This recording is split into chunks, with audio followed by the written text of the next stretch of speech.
Hello guys, good afternoon. Naanapod ko sa Teacher Nen.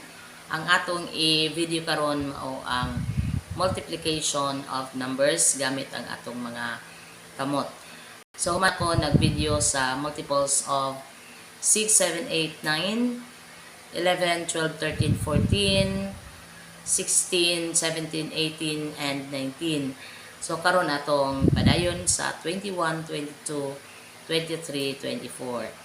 So, mag-assign na po ta sa atong mga kamot o 21, 22, 23, 24, 21, 22, 23, 24. So, kung mag-ingon tag 21 times 21, so, atong ikuha natin atong 21, niya sa pikas po 21.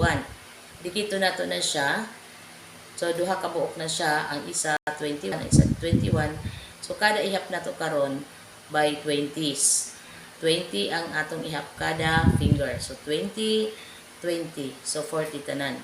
Pagkahuman na to og assign na nga 40 kung maglikit, kaning sa pikas, i-multiply na to sa pikas.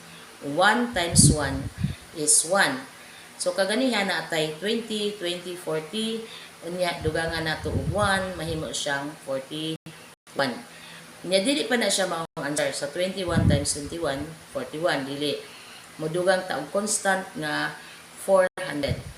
So, 400 plus 41 is 441. So, ang answer nato karon sa 21 times 21 is equal to 441. Ato ta sa 23 times 21. So, 23 times 21. 21, 22, 23. Then 21. Idikit nato na siya. So, upat ka buok. So, 4 times 20. So, 80 na siya. 2, 4, 6, 8. So, 80. Pagkahuman, kaning tulo din o kaning usa din atong i-multiply, mahimo siyang 3. So, 3 times 1 is 3. 80 plus 3 is 83. Dugang tag 400 is 483. So, ang answer sa 23 times 21 is 483. So, another 24 times 22. 21, 22, 23, 24. 21, 22. Dikito na to, unom siya kabuok. So, kung unom siya kabuok, 2, 4, 6, 8, 10, 12, 120 na siya. 120. Timan Nya kani upat, kani duha. So, 4 times 2 is 8. So, ganiha, 120 plus 8, 128 plus 400 is 528. Sunod, 23 times 23. 21, 22, 23. 21, 22, 23. Dikito na to. Unom siya. So, kung unom, nga tag 20, natay 120. Unya, 3 times 3 is 9. 129. Dugangan o 400 is 529. So, 23 times 23 is 529. Sunod, 24 times 24. So, dinhi ang 24 kay 21, 22, 23, 24. Times 24. 21, 22, 23, 24.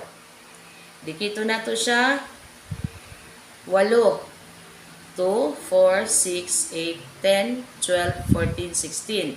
So, 160.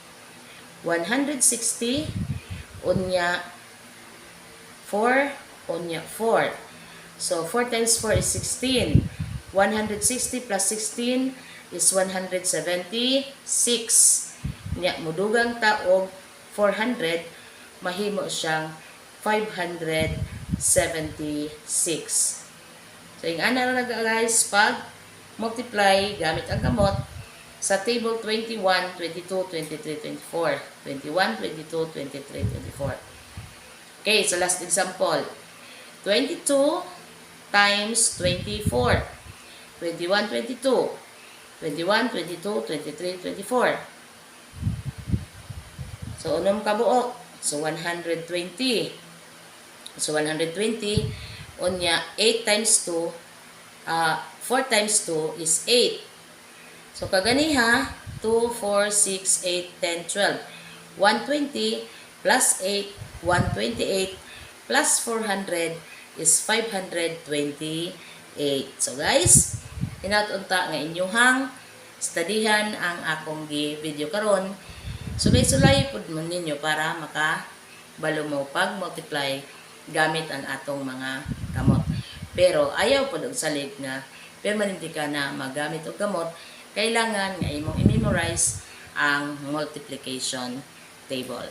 Thank you and good afternoon. Bye-bye!